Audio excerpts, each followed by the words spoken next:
This is Inside the Commission, a Gambling Commission podcast.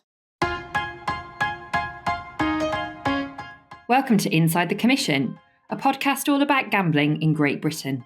Here we'll cover all the latest topics and trends from across the gambling sector and discuss the big issues that matter to you. From consumer queries to industry insights, we'll bring you the facts from the front line of regulation and share the stats and stories from those in the know. For all the latest discussions and updates, you can subscribe to our Gambling Commission YouTube channel, or you can find us on your preferred platform, wherever you listen to your podcasts. Welcome to the latest episode of Inside the Commission. Back in March of this year, we had planned to welcome David Halpern, esteemed psychologist and founder of the Behavioural Insights team, sometimes known as the Nudge Unit, to our spring conference as keynote speaker.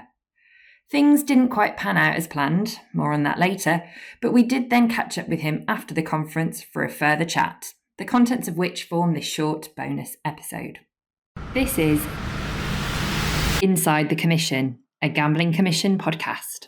Thank you for joining us, David, where we had a brilliant spring conference a few weeks ago, and very sadly you weren't able to join us due to geopolitical situations beyond everybody's control, but you did a fantastic keynote for us regardless, looking at lots of really fascinating stuff around behavioural insights.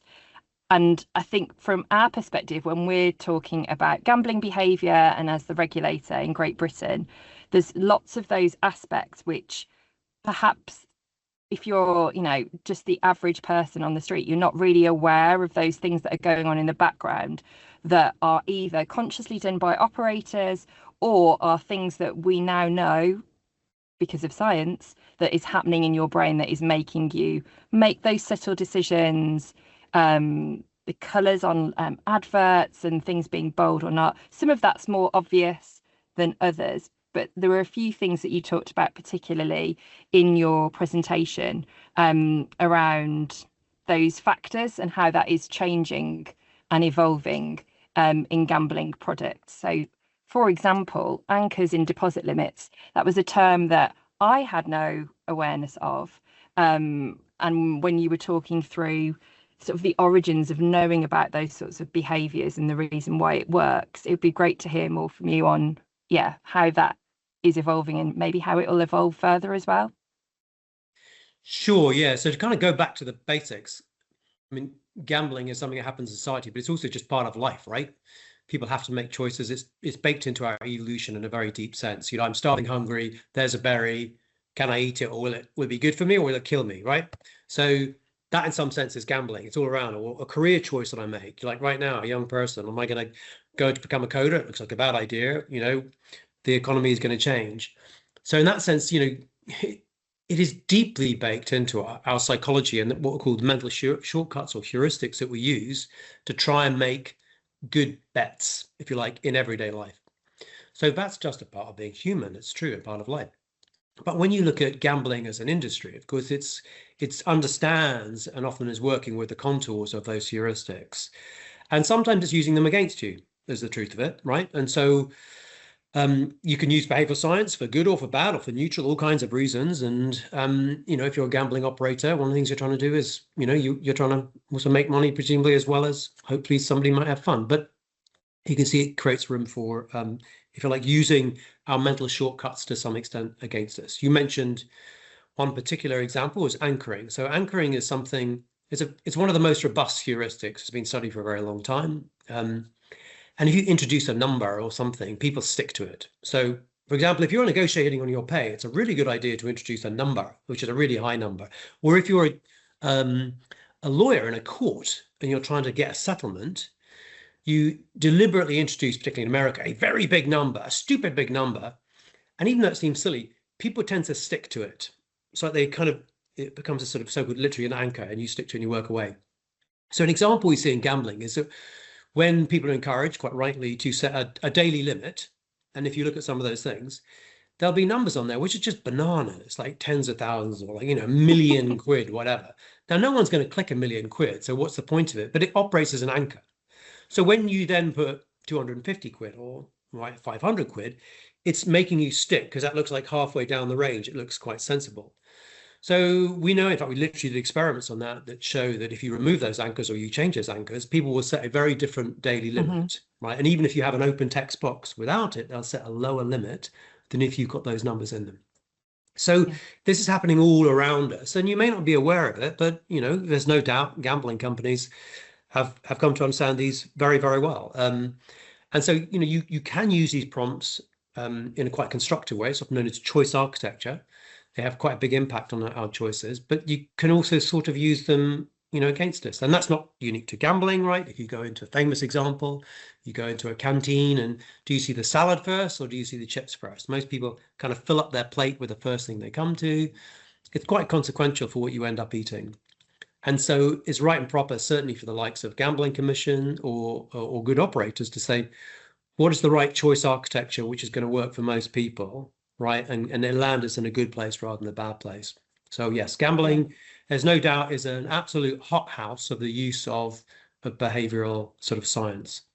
Yeah, I think once you see those things as well, you can't unsee them. And I have, since your presentation, I think one of the things I've noticed is, number one, charities do it with donation boxes. So, those little things. And then also, if certain fast food restaurants ask you to donate a certain amount of money, and they give you that list of the numbers of amount of money as well. So when you start seeing it, it's like there's a whole layer of, stuff going on behind the scenes. So I suppose part of this as well is for people that are listening that have that sort of awareness or didn't know that they had that awareness, even though it's there and it's kind of in our faces. Getting the sort of the finer details of knowing how our brains operate when we're looking at that sort of thing is really, really insightful, and probably will change the way that they interact or maybe consider it in future. Well, it might do. And it's working on at least 3 levels. So I remember years and years ago, one of the very early pioneers in behavioral science, a guy called Bob Cialdini, wrote a book called Persuasion. It's still a fantastic book, actually. And one of his arguments in the original book that he wrote many years ago was that he was studying people who were using, often like a waiter who managed to get you to give a much bigger tip and spend more money, or a salesman who was particularly effective. And he would look at these things. And some of it's kind of, slightly cheeky stuff, but his argument is, once you've seen it, like you've just said, it's kind of a form of, okay, now I know what the game is, and you're able to resist it. Of course, you can equally read it on the other side and say, okay, now I know how to flog more, double glazing, whatever it is, So it can operate in the individual level, and it's definitely true. You can recognize some of these things and become aware of them. I mean, one which is very ubiquitous now is what's called dark patterns. They're deliberately to kind of hide some of those, but a very simple example would be when you're clicking, be it a cookies choice or whether you want to close down your account or something. And what operators often do is they'll make much more stronger in stronger colors in a more prominent way one button, and the other one is sort of faded out a bit. And you almost can't help yourself. You'll click on the more prominent button. So that's sometimes called dark patterns because you're hardly aware of it. But it also operates potentially, of course, if you're literally designing a system because you're an operator. And hopefully, for example, if you're the National Lottery operator, you would hope that you're going to be doing it with, a responsible way. And we would hope other operators are too, to land on a kind of good choice. There's an upstream issue as well, particularly if you're a regulator, which is in the end, one of the challenges. You can play whack-a-mole with this stuff and you say, okay, you're not going to do that anchoring trick anymore. Come on, we saw that. Let's not do that. But there's, there's more than a dozen. There's many, many different effects and techniques that you can use. And so you end up playing a sort of whack-a-mole where you're like, we squish this one down, but then it comes up somewhere else. So in the end, I think for regulators and for society, you want to design it in the form of races so that, as it were, a good form, unless you want to get rid of gambling completely, you want good forms of it to emerge and good practices to emerge. And so I think that's one of the key challenges. So in the same way, you might say to a supermarket, well, we could ban you putting chocolate by the checkouts and everything else. Or we could just say, look, let's look at the overall basket of how healthy or unhealthy the stuff that people are buying.